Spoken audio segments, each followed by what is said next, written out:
to find that the applicant is complete and that the proposed use is operated according to the application and any conditions attached hereto meets the following standards. 1, it will not materially endanger the public health or safety. 2, it will not substantially injure or the value or adjoining or abutting properties. 3, it will meet all standards and requirements specified in the regulations of the town.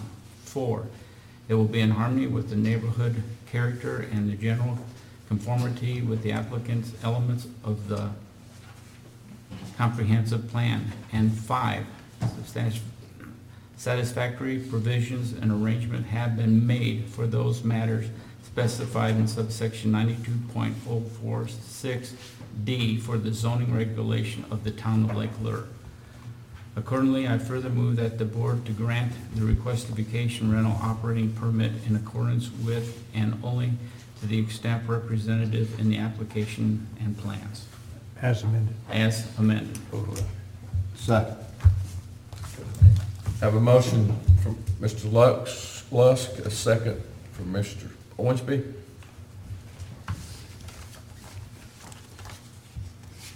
How do you vote, Mr. Owensby? I vote yes. I think it meets the requirements. Mr. Weber? I vote yes, it meets all the findings of fact. Mr. Erickson? I vote yes, and that it will be constructed finally in accordance with the plan that's included in the package. And Mr. Lusk? I vote yes, and that the hardscaping will complete that.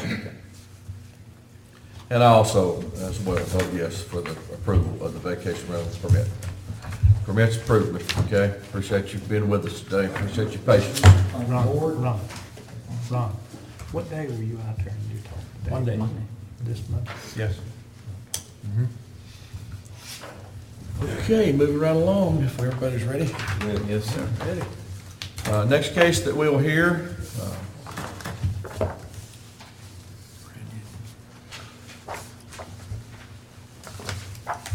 case ZV-201-6001, a request from Ruby Elizabeth Beth Coleman Branyan for a variance from subsection 92.040 of the zoning regulations for the minimum front street yard setback. The property, tax pin 222874, is located at 217 Luther Burbank Drive, Lake Lure, North Carolina. Will all those that plan to testify for this case, please stand, come up to the table.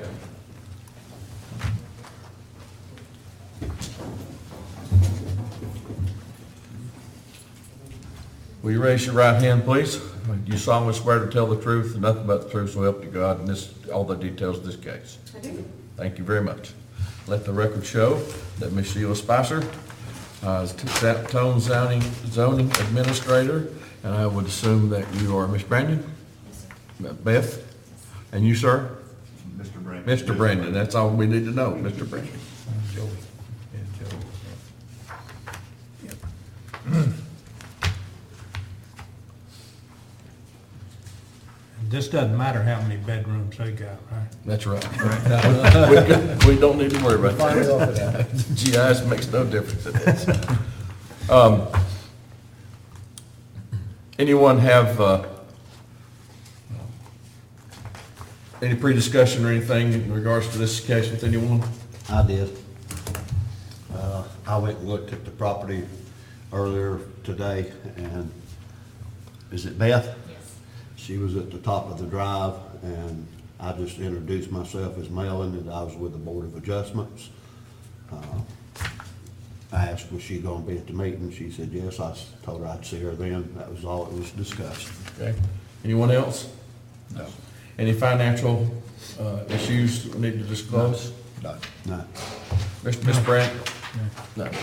Miss Brand, you wish to challenge any one of the board members from hearing the details of this case?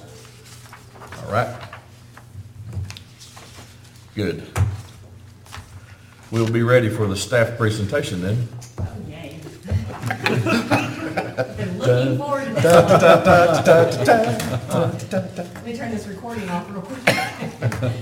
Okay, so this one comes to you error. I made a mistake in processing an application for a certificate of zoning compliance.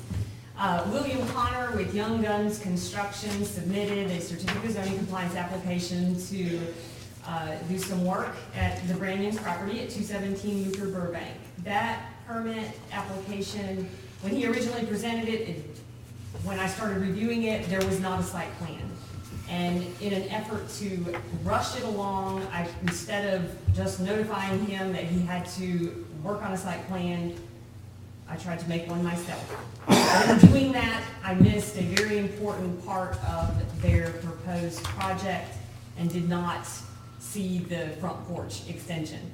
So the permit was issued on August 5th, 2015. When Mr. Connor called for a final inspection, I went out on October 22nd, 2015, and it was immediately apparent that the front porch had been extended, and it also appeared to be located in the front yard setback. So I notified Mr. Connor that I wouldn't be able to issue the certificate of occupancy, and that they would need to get a survey to show whether or not the front porch was in the setback, and that if it did show it was in the setback, it was going to require a variance. I then began working with Mr. and Ms. Brannion, and they have been just amazing to work with, and I thank them for their patience and understanding in this case. I explained to them that they would need to make the case before the board that there was a hardship, and that the board would have issued the variance before the construction occurred. And so that's what they've done. They've worked on an application to present to the board to show that the improvements that they did to the house was necessary to fix some water damage, and in doing that, the front porch extension was necessary to prevent further damage. So, real quick, I have a copy of a letter from Mr. Connor. I only have 3 copies, so I can read that if you want it as evidence, or I can just present it, and then if you decide to accept it as evidence, I can make some more copies. Is that the one in our packet? Well, this one is signed, and I'll be honest with you, I didn't compare it to see if there were any Well, that one changes. looks shorter, just in It the does amount look of short. space, yeah.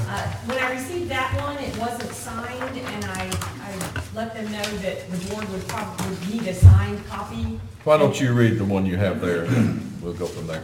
To whom it may concern, I was given the privilege of completely remodeling a home that belonged to Joey and Beth Brannion at 217 Luther Burbank in beautiful Lake Lure, North Carolina last year. In removing the flooring on the main level, we found some water damage by the front door and some other areas of floor that were not level, so we decided to repair them.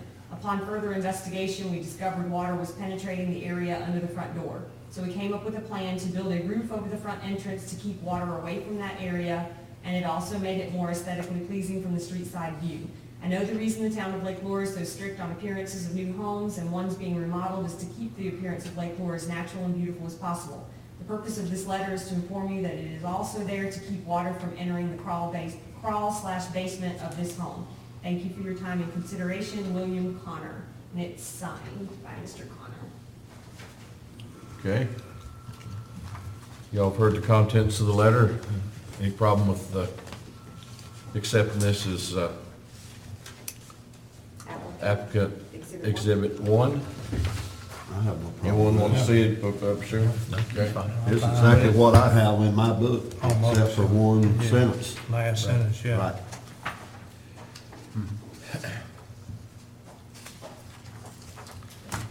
Okay. That's all I have. Do you have any questions?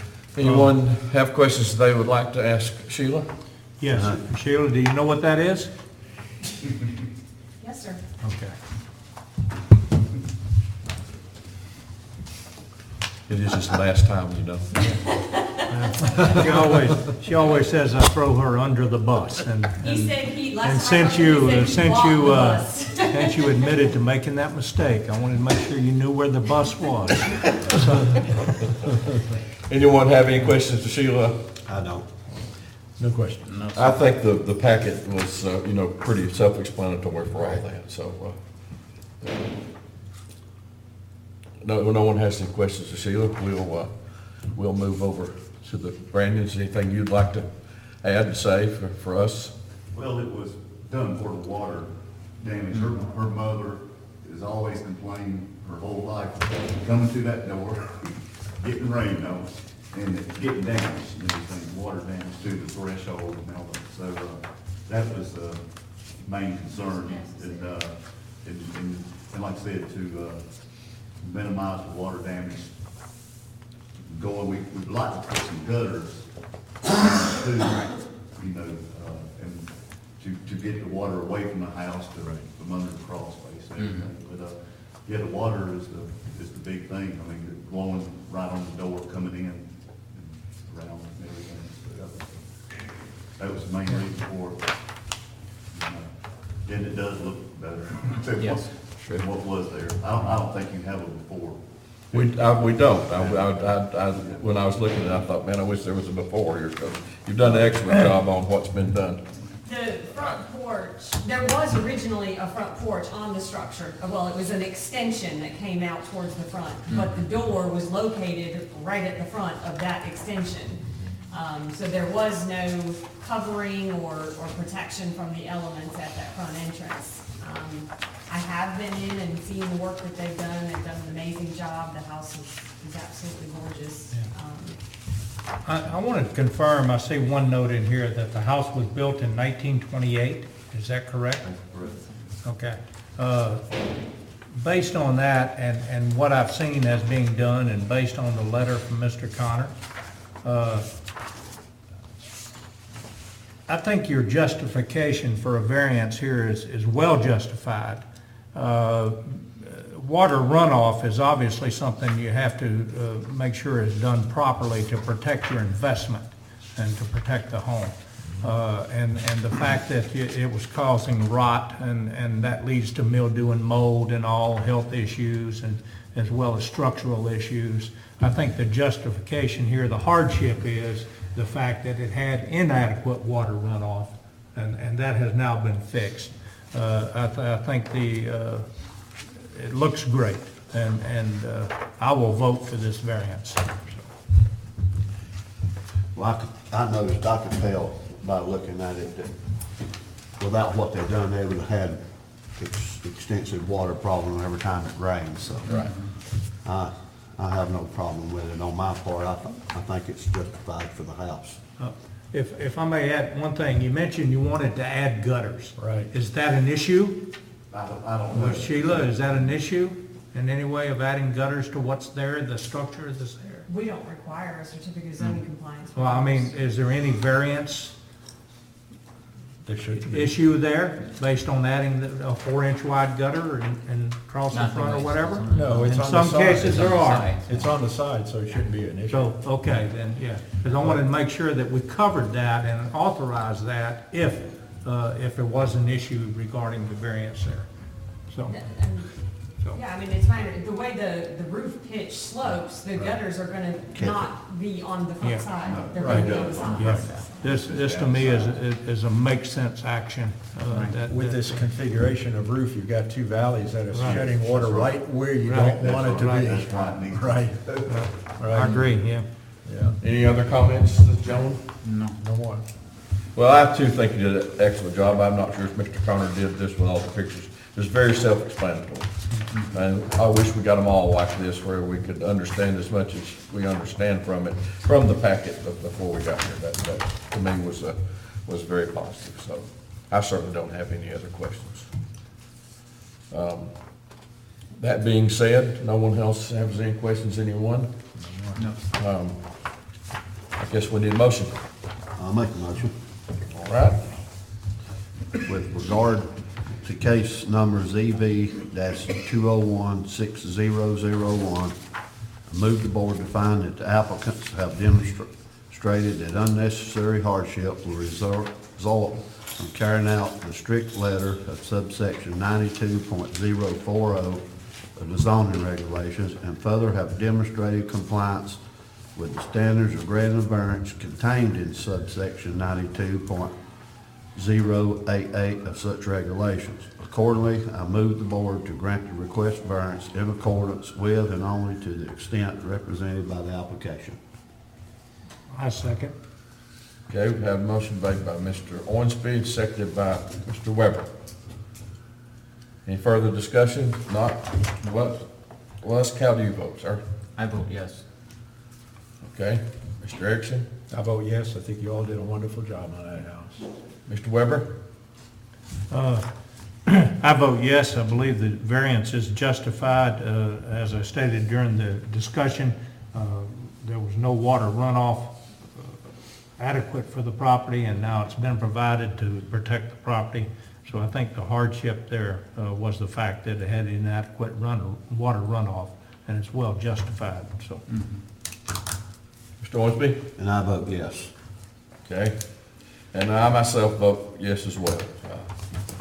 Your variance is granted. Sheila will take care of all the necessary paperwork, and again, we thank you for excellent job you did with the property.